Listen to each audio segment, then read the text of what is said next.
पाठ दुसरा. वासाची किंमत. कुंदापूर जवळच्या उंबराच्या वाडीत शिवानी राहायची.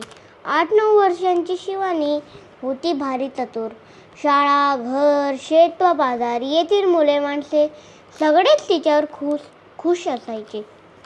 रविवारी कुंदापूरचा आठवडी बाजार भरायचा. शेतातील भाजी विकायला शिवानीचे आई बाबा जायचे. सुट्टीमुळे सोबत शिवानी जायची.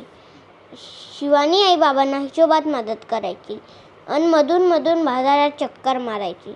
भजी किंवा भेळ खाणे हे तिचे आवडते उद्योग. एका रविवारी अशीच फिरत शिवानी बाजारातल्या मिठाईच्या दुकानापाशी आली. मिठाई पाहत ती सहज उभी राहिली. हलवाई तिच्याकडे पाहत होता. तो गल्ल्यावरून उठून शिवानीकडे आला. ए मुली, चल पैसे काढ. कसले पैसे? मगापासून माझ्या मिठाईचे वास घेतेस, त्याचे पैसे. अहो पण मिठाईचा वास तर येणारच ना, म्हणून काय वासाचे पैसे द्यायचे? पैसे दिलेच पाहिजेत. म्हणून हलवाई ओरडू लागला. हळूहळू बघ्यांची गर्दी जमली. काय माणूस आहे हा, नेहमी असाच काहीतरी विचित्र वागतो. वासाचे पैसे? खुळाच दिसतोय.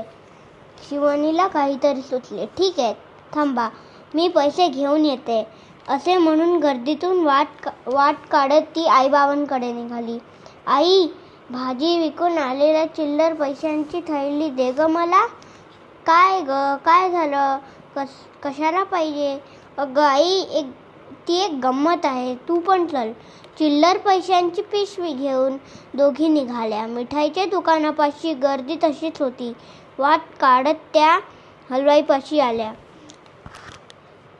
हातातली चिल्लरची पिशवी पाहून वाजवली.